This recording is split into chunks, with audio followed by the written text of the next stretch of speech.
우리 그런 기대를 가지고 이사야서 65장 오늘 16절까지 함께 보고 내일 또 나머지 부분을 보도록 하겠습니다. 오늘 말씀 제목은 남은 자의 보존과 악인 멸망의 기도응답.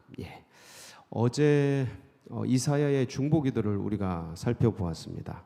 하나님 이 땅을 긍휼히 여겨 주시옵소서. 참 많은 죄악을 지은 이 이스라엘 백성들을 얼굴을 숨기지 마옵소서. 우리 아버지가 되시지 않습니까? 하면서 간절히 호소했던 이사야의 중보기도를 우리가 함께 보았습니다.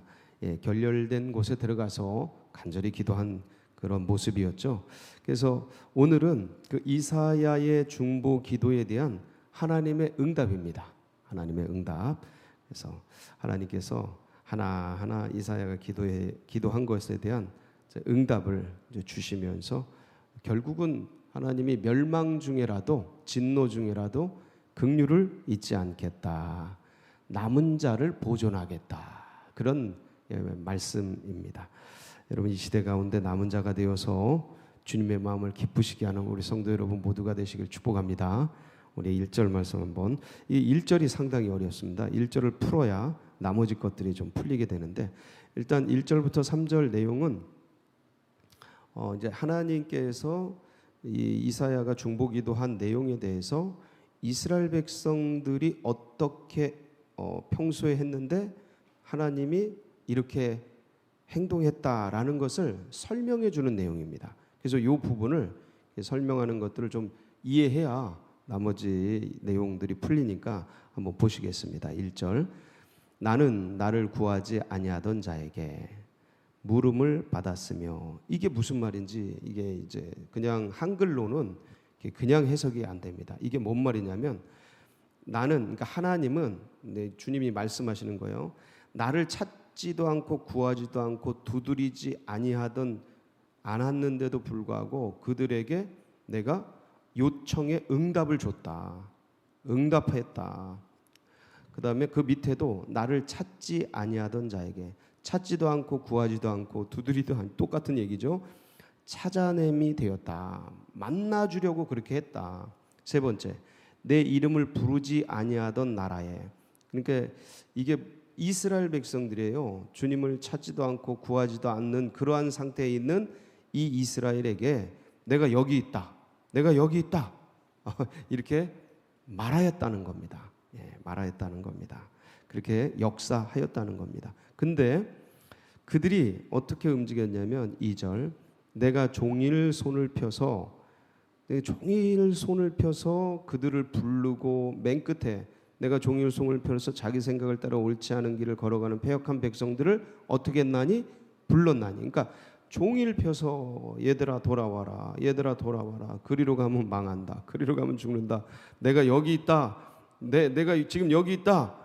그리고 이렇게 부르고 나타나고 그들이 요청하지 않았는데도 이렇게 계시가 되고 막 그랬음에도 불구하고 그들이 어디로 갔냐면 2절 가운데인데, 내가 종일 손을 펴서 자기 생각을 따라 옳지 않은 길을 걸어가는 패역한 백성들. 자기 생각을 따라 옳지 않은 길을 그냥 걸어가 버렸다는 거예요. 이 패역한 백성들. 그게 누구예요? 이스라엘 백성들이에요. 이스라엘 백성들. 이게 구약의 이스라엘 백성들인데 신약에는 뭡니까? 교회입니다. 교회. 가슴 아프고 슬픈 이야기지만 교회입니다. 참 이스라엘 백성들이 그 출애굽과 출바벨론의 위대한 역사 속에서 하나님을 참 이렇게 만났음에도 불구하고 그 출애굽 이후에 이렇게 무너지는 것들을 보면 인간의 그 가슴 안에, 마음 안에 있는 이 더러운 정욕과 욕정과 죄악의 이 쓴뿌리들이 얼마나 질기고 강한지를 이제 우리가 알 수 있는 거죠. 왜 그렇지 않습니까? 우리도 주님께 구원받고 은혜 입고 참 많은 그 사랑을 받았음에도 불구하고 이렇게 세상으로 떠나가고 그런 일들이 참 많지 않았겠습니까? 저희들이 한 번에 이렇게 된 거는 아니고, 한 번에 하나님 안에서 돌이키지 않는 그런 신앙이 된 것은 아니고, 이스라엘 백성들도 그렇게 많이 넘어지고 쓰러지고 출바벨론 이후에 하나님 여호와 유일신 신앙을 굳게 붙듭니다. 출바벨론 이후에, 출애굽 이후에는 진짜 많이 넘어집니다. 예, 우리랑 똑같아요. 우리랑 출 바벨론을 성령 받은 이후라고 생각하시면 됩니다. 그 구약적 모델에. 예, 그래서 출애굽은 이제 구원받은 이후 예수 영접하고 주님 따라 믿겠습니다. 그렇지만 뭐 세속 욕심에 넘어지고 쓰러지고 애굽으로 돌아가려고 몸부림치고 그랬던 출애굽 백성들을 기억하시죠? 근데 출 바벨론 이후에는 절대 그러질 않습니다. 절대 그러질 않아요. 그래서 지금까지 그러니까 예수님이 왜 돌아가셨냐면 자기를 하나님이라 그래서. 근데 출 바벨론 이후에 우상, 하나님 외에 다른 우상과 형상을 가진 것들을 하나님이라고 그러면 그 신성 모독이라 그러는 것들이 뼈에 사무쳤던 그들에게 이게 성육신하신 하나님이 눈에 들어올 리가 없어서 죽여버린 겁니다. 이게 연관이 있어요. 연관이 있는데 참 근데 이 말씀을 자세히 보면 이게 내가 이렇게 아들로 태어나고 출애굽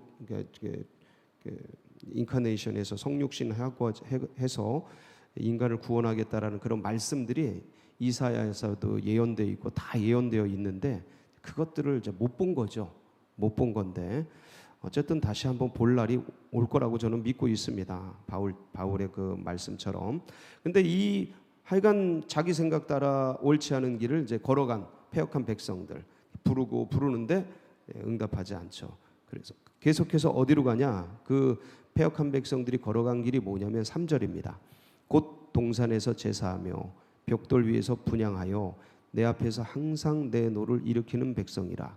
그들이 무덤 사이에 앉으며 은밀한 처소에서 밤을 지내며 돼지고기를 먹으며 가증한 것들의 국을 그릇에 담으면서. 이게 뭐냐면 그들 당시에는 이게 종교 시대니까 종교 시대에 신앙과 제사와 예배를 드리는데 하나님께 여호와께 예배를 드리는 게 아니고 누구한테 드리냐면 우상에게 드리는 거예요. 우상에게. 은밀한 처소, 가장 주님이 싫어하시는데 딴 데다 분향하고 산에서 분향하고 이러면서 다른 신을 찾고 뭐 산신령을 찾고 우리로 말하면 삼신할미 찾고 뭐 성황당에서 비나이다 참 열심히는 하는데 다른 신에게 다. 근데 이게 지금 오늘날로 말하면 하나님을 믿노라 하면서 이게 세상 것 쫓아가고 뭐 명예권세 이런 것 쫓아가고 다른데 마음을 다 줘버리는 거예요. 하나님 아닌 것에. 그러니까 하나님 나라와 사명과 해야 될 수많은 일들이 있는데 그런 것들을 위해 뭔가 시간을 투자하고 열심을 내고 이게 아니고 다른 자기 사리사욕 아니면 다른 세상신 허영 이런 데다 생각과 마음을 다 뺏겨버리는 거예요. 요게 이제 우상이죠. 이제 구약에는 이런 신들의 이름을 직접 불렀지만 신약 지금을 살아가는 우리들에게 우상은 그런 것들이죠. 이제 왜냐하면 이제 아는 거예요. 이 사람들이 그런 신들이 헛되다는 거를. 그런데 그 마음을 그럼 어디다 두냐면 그럼 명예 권세 아니면 뭐 돈 아니면 뭐 어떤 건강 거기에 매여 가지고 거기다 자기 시간들을 다 쓰는 거예요. 자기. 근데 그 시간 쓰는 게 마지막에 이렇게 딱 죽음 앞에 아니면 질병 앞에 거치지 않을 수 없는 그거에 딱 도달하면 자기가 시간 썼던 그 인생의 시간들이 허무한 거예요. 의미가 없는 거예요. 근데 거기에 매여서 이 세상신이 거기에 매여서 인생을 도둑질하고 강도질하면서 끌려가게 만드는 거예요. 속여서. 이게 진짜 인생이다. 네 젊음을 돈, 명예, 권세 이런 걸 쫓는데 쓰는 게 그게 인생이다라고 속이는 그 세상신에게 그렇게 끌려가서 거기다 다 줘버리는 거예요. 인생을. 그리고 나중에 이제 돌아보니까 허무한. 이게 우상인 거예요. 지금은. 이런 것들이 우상인데 이 우상들에게 인생을 빼앗기고 시간을 빼앗기고 있는 걸 보면서 똑같이 주님이 이렇게 말씀하시는 거죠. 너희들이 구하지 않아 했어도 내가 나타났고 너희가 찾지 않았어도 온 사방 천지에서 내가 너희들의 이름을 부르고 이 선지자들을 보내고 성도들을 보내고 구원자들을 보내고 전도자들을 보내고 선교사들을 보내고 그리고 사방 천지에서 지나가는 바람 속에 인생이 얼마나 허무한 걸 알고 이 세상 헛된 것에 네 마음을 쏟지 말고 하나님 영원하신 분께 지나가는 것에 인생을 쓰지 말고 영원한 것에 시간을 쓰라고 부른 적이 얼마나 많느냐. 이 세상 움직임을 추나추동 이 돌아가는 이 사계절의 변화 속에서 그리고 인생의 겨울이 온다라는 걸 봄, 여름, 가을, 겨울 10대, 20대가 봄이라면 30대, 40대 여름이면 50대, 60대 가을이면 70대 80대 뭐 이렇게 겨울이 오는 이 인생의 계절을 분명히 계절을 통해 계시했는데 니네가 왜 그걸 준비하지 않고 젊어서 노후를 준비하는 건 알면서 살아서 사후를 준비해야 될 줄을 왜 그렇게 알려줬는데도 부르고 찾고 그러는데도 왜 못 알아듣느냐 하고 말씀하실 만한 거죠. 똑같아요. 너무 똑같아요. 참 감사한 것은 이렇게 사람들이 무덤 사이를 찾고 허무한 것을 따라가고 그 다음에 5절 보면 좀 더 심각한데 5절 어떻게 되냐면 사람에게 이르기를 너는 네 자리에 서 있고 내게 가까이 하지 말라 나는 너보다 거룩함이라 하나니 이런 것들은 내 코에 연기요 종일 타는 불이로다. 이게 뭐냐면 이렇게 이제 우상 숭배하고 세상 것 따라가고 그러면서 나는 거룩하다. 너 거기 서 있어 가까이 오지 마. 지저분한 너 가까이 오지 마. 나 너보다 거룩해. 막 그러면서 가식하고 외식하는 이게 이제 지금 성공이야. 이게 인생의 의미 있는 거야. 막 이러고 살아가는 그런 것이죠. 지금은 이 옛날의 이 모습이. 그러니까 그런데 그런 걸 보면서 주님이 뭐라 그러냐면 이런 자들은 내 코에 연기요 종일 타는 불이로다. 하나님이 소멸하는 불이시거든요. 이런 쓰레기, 가식, 외식 이런 게 나중에는 송두리째 다 모아서 여름날 그냥 풀 태워지듯이 그냥 한 번에 인생 속에서 사라져버리는 그렇게 되는 풀 같은 인생이 되는 거예요. 신명기 4장 24절에 보면 하나님이 이 소멸하는 불이시라는 말씀이 나오는데 한번 볼까요? 한번 읽어보겠습니다. 시작. 네 하나님 여호와는 소멸하는 불이시요 질투하시는 하나님. 이 질투하는 하나님이 뭐냐면 내가 창조한 이 인생이 다른 신을 쫓아가는 것에 대한 질투를 말씀하시는 거예요. 그게 불행인데 죽어가는 건데 그러면서 소멸하는 불에 대한 내용이 나오는데 자 이렇게까지 이제 말씀하시고 너희들의 죄악에 대해 내가 보응하겠다 하고 말씀하시는 겁니다. 그런데 그런 중에서도 누구를 구원하겠다라는 거예요? 남은 자. 이 세상 풍속에 따라가지 않는 자, 시류에 흘러가는 세월 속에 거침없이 거슬러 올라가는 자들, 그 사람들이 있다라는 거예요. 그 사람들 내가 구원하겠다라는 겁니다. 그게 이제 8절부터 진행이 됩니다. 한번 8절 볼까요? 여호와께서 이와 같이 말씀하시되 포도송이에는 즙이 있으므로 사람들이 말하기를 그것을 상하지 말라 거기 복이 있느니라 하나니 이 비유입니다. 세상 사람들이 이스라엘에 살아가는 사람들이 뭐라고 말하냐면 이게 포도가 지었는데 농사를 지었는데 잘 안 됐어요.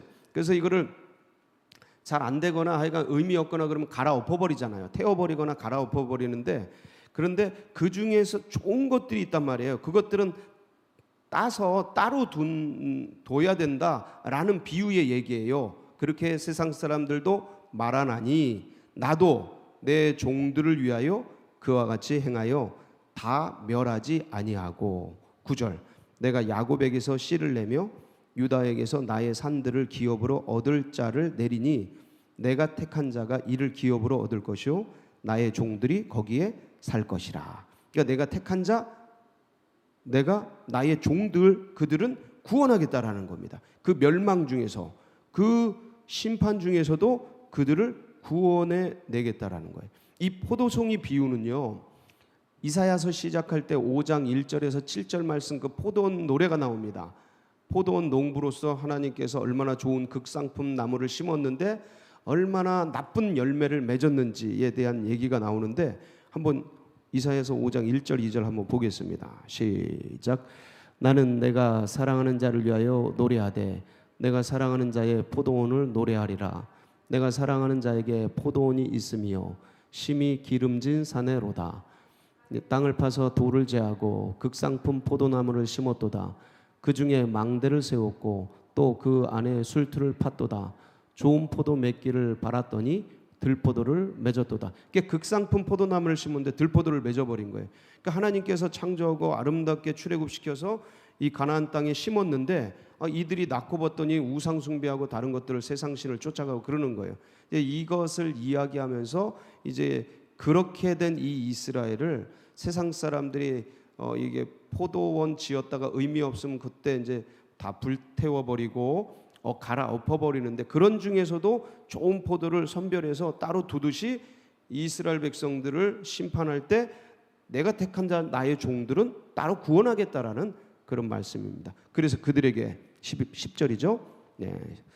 샤론은 양떼의 우리가 되겠고 아골골짜기는 소떼가 눕는 곳이 되어 나를 찾은 내 백성의 소유가 되려냐. 이런 은혜를 주겠다라는 거예요. 이런 은혜를 주겠다. 이런 은혜를 여러분 모두가 누리시길 바랍니다. 저는 이 새벽 성도들을 사랑합니다.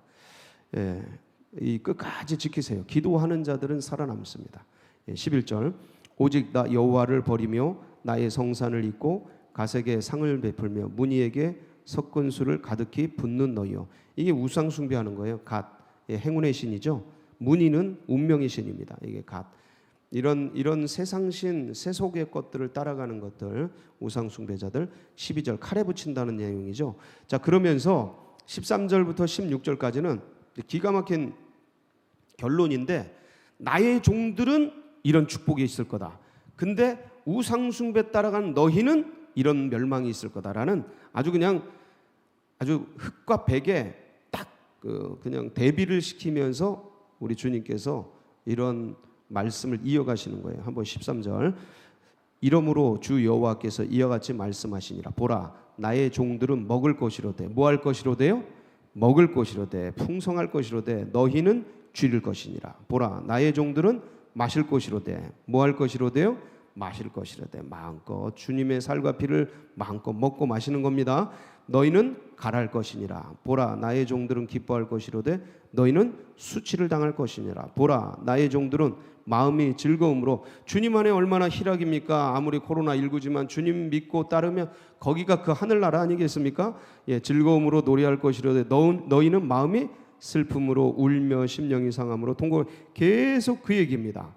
또 너희가 남겨놓은 이름은 내가 택한 자의 저주거리가 될 것이고 주 여호와가 내가 너를 죽이고 너를 죽인대 너희 죽여버린대 내 종들은 다른 이름으로 부르리라. 이러면서 이제 택한 자들, 남은 자들에게 주시는 그 축복과 그 이제 심판당한 자들에 대한 저주의 이야기가 이렇게 기록이 되어 있습니다.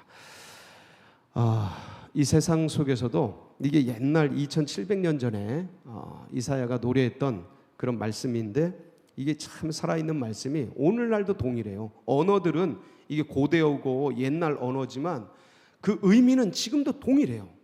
이게 신비입니다. 성경의 신비인데 지금도 이게 동일하게 흘러가니까 삶의 현상이 바뀌고 2700년 전의 삶의 모습과 지금은 현대적인 이런 모습으로 양식은 달라졌는데 인간의 의식은 똑같아요. 하나님을 찾느냐 세상 것을 찾느냐.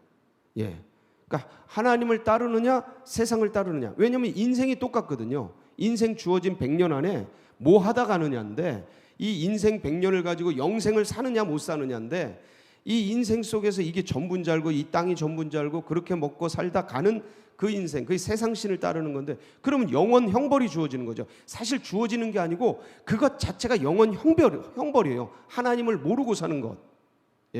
그래서 이 인생 속에서 나를 구원해 주시고 나를 사랑하신 그 주님을 붙들고 영원 형벌 속에서 영생의 생명으로 전환되는 그 생, 그 남은 자에게 주시는 축복이거든요. 여러분들도 이 세상 속에서 절대 세속의 흐름을 따라가지 마시고 주님을 따라가는 은혜가 있기를 축복합니다.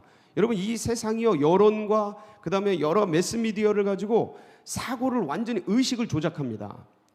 이게 옳다, 완전히 옛날하고 거꾸로잖아요. 지금 세상이 이렇구나, 가짜도 진짜가 되는구나, 세상은 거짓이 진리가 돼버리는구나, 이렇게 의식을 만들어가면 우와, 이거 완전히 바뀌는구나. 옛날에 봤던 뭐 고대 역사 이런 거에서 봤던 것들을 완전히 거꾸로 미화시키고 새롭게 하니까 애들 대화해 보면 그게 이제 또 진짜인 줄 알고 따라갑니다. 사람 의식은 이렇게 바뀌고 공교육이라고 교육이라고 역사라고 그게 정말 변치 않는 그런 진리들이 아니구나, 다 바뀌는구나. 정치, 전에 봤던 사고, 개념, 가치관 전부 바뀌어버렸잖아요. 몇 년 만에? 3, 4년 만에. 우와, 이럴 수 있구나를 우리는 이 시대를 지금 살아가면서 완전 경험하고 있는 겁니다. 그러니까 이건 뭘 얘기해요? 세상 것은 다 변하는구나. 그 시대 맛에 따라, 정치가의 맛에 따라, 그 사람의 권력자의 맛에 따라, 교육가의 맛에 따라 뒤바뀌는구나. 이렇게 볼 수 있고 저렇게 볼 수 있구나. 그러니까 변치 않는 진리가 여기 있는데 이것만을 붙들어야겠다. 여러분 그런 분들 되시길 바랍니다. 그러니까 세상을 보면서 오히려 주님께 더 집중해야 되는 거예요. 예, 이게 캐논이에요. 이게 기준이야. 세상의 여론과 매스미디어 이게 무슨 홍위병들 동원해 가지고 그냥 사상 그냥 막 심판하듯이 이게 여론을 가지고 그냥 요새는 그냥 막 사람을 그냥 갖다가 들이파고 그냥 막 죽여버리고 이러잖아요. 그러니까 이런 게 그럼 그것들이 두려워서 불안해서 점점 의식들이 이렇게 반항하지 못하고 반응하지 못하고 그러면서 점점점 그게 맞고 맞나보다 솔방울을 던졌는데 그게 수류탄이 되는 게 믿어진다. 나중에 믿어지고 그게 의식화되고 그게 시대의 흐름이 되고 그게 이 시대의 정신이 돼버리는 거예요. 그거 따라가지 말라라는 거예요. 산자들은 그거 안 따라간다라는 거예요. 살아있는 연어는 물결을 거슬러 올라간다는 거예요. 그래서 이 말씀이 뭐냐면 남은 자를 주님이 찾으신다는 거예요. 찾아도 없다라는 거예요. 전부 매몰돼가지고 의식이. 그러니까 이 다음 세대들, 이 젊은이들, 이 영혼들이 우리가 이런 얘기를 해버리면 저 사람은 이 세대를 몰라 이렇게 반응해버리는 놀라운 시대가 돼버렸어요. 그래서 중보기도를 간절히 해야 되고 우리는 끝까지 남아서 이 주님의 복음을 붙들고 이 세상 속에서 타협하지 않는 그런 믿음의 사람들이 되어야 하겠습니다. 그 길을 걸어가시기 바랍니다. 열왕기상 19장 18절에 보면 엘리야가 주님 나만 남았습니다. 외롭습니다. 힘듭니다. 그 로뎀나무 밑에서 있다가 이제 주님 광야에서 주님을 만나는데 거기서 만나면서도 주님 이 세상이 다 무너졌습니다. 주님 교회가 다 무너지고 있습니다. 주님 신앙의 믿음의 백성들이 사고와 사상이 이 시대의 조류를 따라가고 있습니다. 주님 저만 남았습니다. 어떻게 해야 됩니까? 선지자가 그런 얘기를 해요. 근데 걱정하지 마세요. 주님은 이거보다 더 심한 것도 다 이겨오신 지혜로운 분이셔요. 걱정하지 마세요. 열왕기상 19장 18절 같이 읽습니다. 시작. 그러나 내가 이스라엘 가운데 7,000명을 남기리니 다 바알에게 무릎을 꿇지 아니하고 다 바알에게 입맞추지 아니한 자니라. 우리 눈에는 다 무너지는 것 같죠? 걱정하지 마세요. 바알에게 이 시대의 바알에게 무릎 꿇지 아니한 7천의 믿음의 백성들이 있습니다. 7천은 완전수예요. 주님 나라를 완성해갈 그 백성들이 남아 있어요. 전 그 중에 여러분이 있다고 믿습니다. 믿음의 백성들이 있어요. 걱정하지 마세요. 그래서 이 믿음 붙들고 우리는 수비하는 자가 아니에요. 공격하는 자예요. 교회는 원수마귀 사단의 대적의 문을 취하는 자들이란 말이에요. 교회는 수비하는 자들이 아니에요. 걱정하지 말고 이 골방에서 이 새벽전에 여러분 작정한 그 자리에서 예수 그리스도의 이름으로 열방을 다스리고 원수마귀 사단을 예수의 이름으로 결박시키고 끊어내고 그리고 주님 나라를 선포하는 오늘도 그렇게 나아가는 복된 성도님들 되시길 축복합니다. 같이 기도하시겠습니다. 그 남은 자들이 다음 세대들 또 새가족들 일어나야 합니다. 그래서 이 신앙, 이 믿음이 다시 전수되고 계속해서 이어가도록 여러분 우리가 안 하면요 돌들이라도 깨워서 주님이 하십니다. 그러니까 이 영광을 다른 돌들 나무들에게 빼앗겨서는 아니 돼요. 그래서 이 은혜를 계속해서 다음 세대에게 흘러가도록 위해서 기도해 주시고 이 나라 민족 세계 열방이 주님께 돌아오도록 세계 복음화 민족 복음화를 위해서 우리 교회가 마중물처럼 드려져서 주님을 기쁘시게 하고 주의 마음을 시원케 하는 그런 비전과 꿈을 이루어드리는 교회 될 수 있도록 다시 복음의 세계를 이 시대 가운데서 걸어갈 수 있도록 위해서 기도해 주시고 여러분 각자의 기도 제목 붙들고 우리 주여 한번 부르고 기도하며 나갑니다. 부르짖습니다. 주여